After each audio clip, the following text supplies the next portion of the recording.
السلام عليكم ورحمة الله. ازيكم يا بنات؟ عاملين ايه؟ يا رب تكونوا بخير. النهاردة بقى الفيديو مختلف. هنشوف النهاردة مع بعض مشتريات العروسة. هنبدأ اول حاجة بالرفايع او الحاجات اللي هي البلاستيك وكده. كمان بمناسبة كمان شهر رمضان، كل سنة وانتم طيبين. بيكون في ناس تحب ان هي تشتري حاجات كده يعني استقبال شهر رمضان، حاجات المطبخ والرفايع والحاجات دي. فاحنا النهارده هنبدا اول حاجه بالرفايع، وعايزين هنبدا اول حاجه بالحاجات اللي بتنفعنا في شهر رمضان، كمان اللي بنحتاجها اكتر حاجه يعني لزوم العصاير بقى وكده.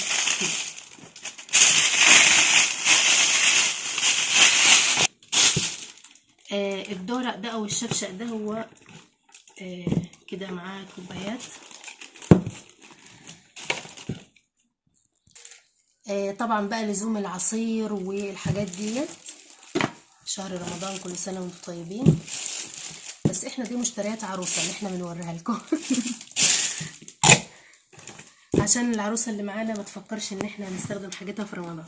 ودي كمان كده نظام اللي هو في مضرب كده بيقلب العصير زي كده.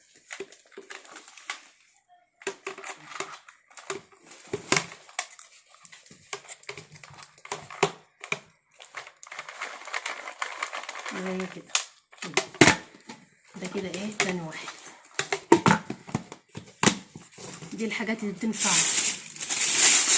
الناس كلها في شهر رمضان. دول كده كمان بينفعوا، ممكن العيش، ممكن المعجنات للفواكه، بينفعوا في حاجات كتير كمان. يعني خامتهم حلو، شكلهم كمان حلو.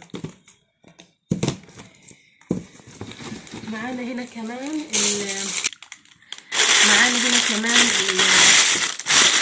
الصفاية دي.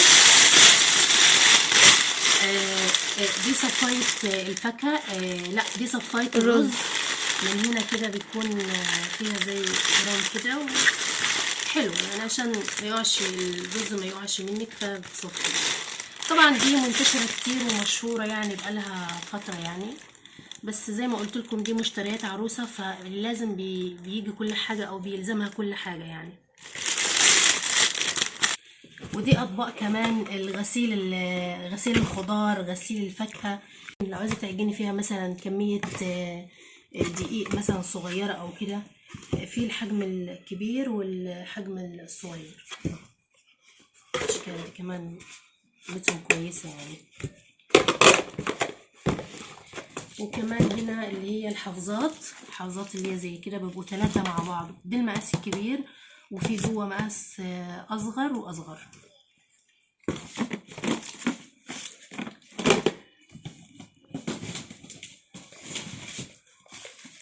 ودي كمان المصافي دي برضو تصفية خضار، تصفية فواكه، يعني تنفع لكل حاجة في المطبخ يعني.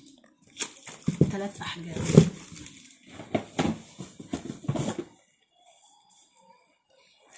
اللي هي المنظمات بتاعت البقول، ومثلا الذرة الفشار، وممكن تحط فيها كمان مكسرات كده. بتبقى منظمات كده يعني، بدل ما تكون الحاجة في برطمانات، كل برطمان يعني من شكل او كيس او كده. فدي المنظمات بتحفظها وبتخليها كمان تفضل تكون متحمصة ومش طرية وكده. الشكل ده كده.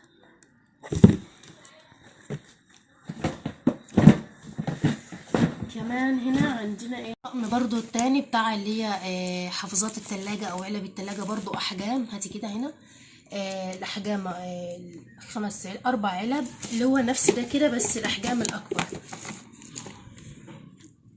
الحجم الاكبر من ده شويه. دي كلها كده بتبقى علب التلاجة او حافظات التلاجة، عشان بواقي الاكل نحطها فيها وكده، تبقى بغطا ومحكومه احسن من نحط الاكل بالحلل في التلاجة وكده. دي كمان منظمات التلاجة، طبعا كلكم عارفينها. منظمات للخضار في التلاجة، للفاكهة، بتبقى كده شكلها حلو، وكمان بتبقى منظمة كده، بتحطوا جنب بعض على الرف. كمان اوقات درج التلاجة ما بيكفيش، ف ما نحط في المنظمات دي بتبقى شكلها حلو.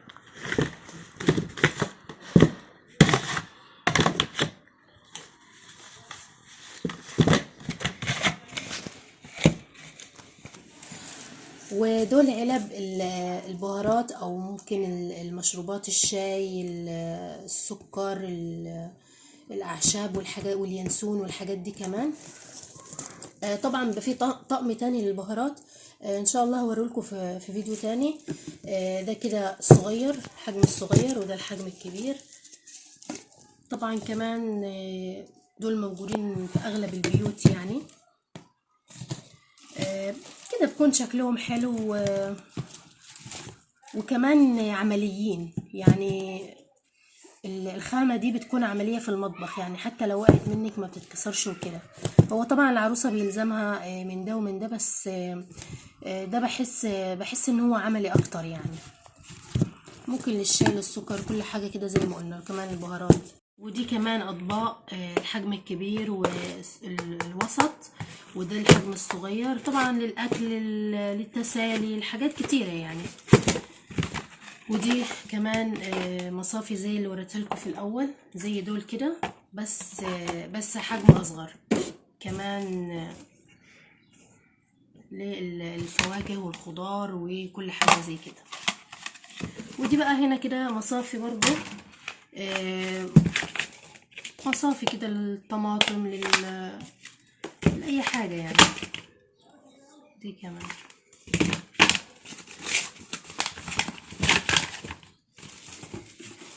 نسقي تاني.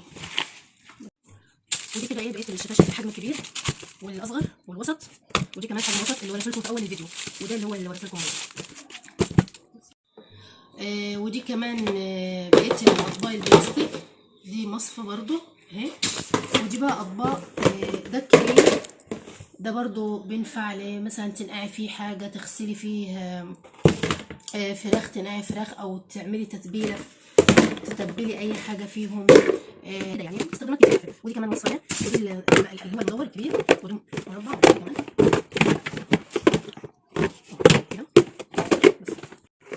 وده كمان باقي الاطباق البلاستيك، الحجم ده برضو بينفع للعجين والحاجات اللي زي كده اهو.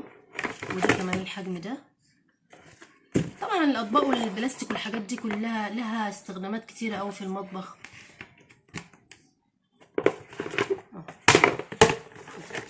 ودي كمان الحافظات بتاعت الرز والمكرونات والعدس والشعريه والحاجات دي اهو. هما بيجوا كده 3 مع بعض بالشكل ده كده. فالمنظمات دي بتحفظ الحاجه، وما كمان ما شاء الله يعني حجمهم كبير، بس ممكن يكونوا باينين في التصوير انهم صغيرين. ودي طقم المجات بالحامل بتاعه او الشكل ده كده، بس هو تقريبا رسمه تانية هوريها لكم دلوقتي. بسم الله الرحمن الرحيم. اهو المجات دي اللي هي رسمه الفلامينجو او الفلامينجو، فلامينجو اهي مكتوبه. شكلهم ما شاء الله حلو قوي، تتهنى بيهم يا رب. اهو هما 6، وده الحامل بتاعهم اهو. استنوا هعلقهم على الحامل. ده كده شكلهم اهو.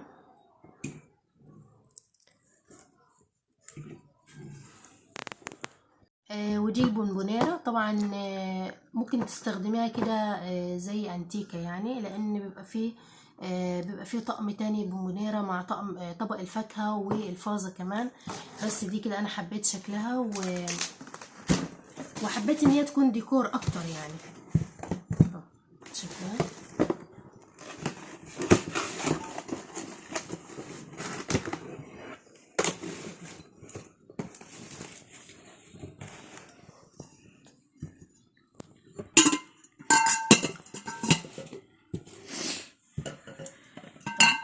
الشكل ده كده.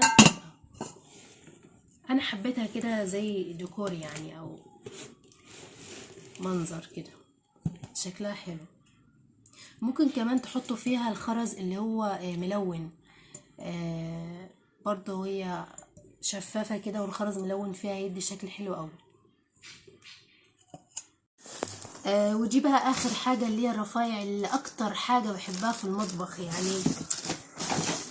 شوف دي اول حاجة، دي هراسة البطاطس وهي دي كده كوبايات بلاستيك.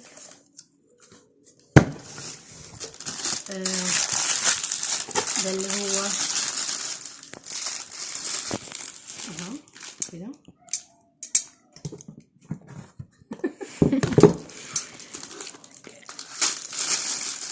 طبعا المطبخ ما بيستغناش عن الرفايع دي خالص، كل حاجة من دي لها استخدام وبتلزمنا. دي كمان اللي هي بتاعت الحلويات،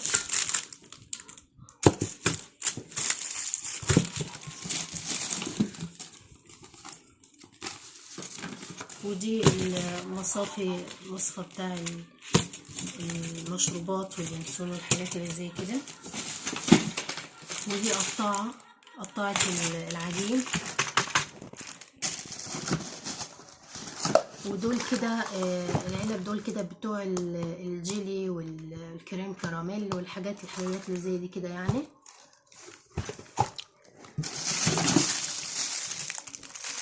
والمصفى دي بتاعت المقالي وبتاعت الزيت.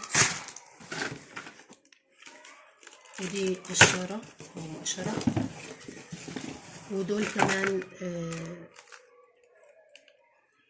نفسهم بس على شكل قلب اهو. ودي كوبايات تانية برضو اهو. كوبايات البلاستيك دي طبعا لازم منها يعني. وفي كمان المنظمات دي برضو. المنظمات دي بتمشي في للمطبخ، وبتمشي كمان على المكتب او على السراحة او الحاجات دي تحط فيها المشط والفرش او على المكتب حط فيها الالوان والاقلام او ورد. والورد كمان ممكن تحط فيها مثلا فلين وتحط فيها ورد برضو تبقى شكلها حلو. ودي المقشرة الشهيرة طبعا، او القشارة الشهيرة كلنا عارفينها. ودي قطعة الحلويات، يعني احنا نقطع الحلويات بدي ونشيلها بدي. راحت فين اهي. اتنين دول الحلويات. ودي كمان قطاعة. ودي كمان قطاعة البيتزا. قطعة البيتزا او يعني العجين المعجنات يعني.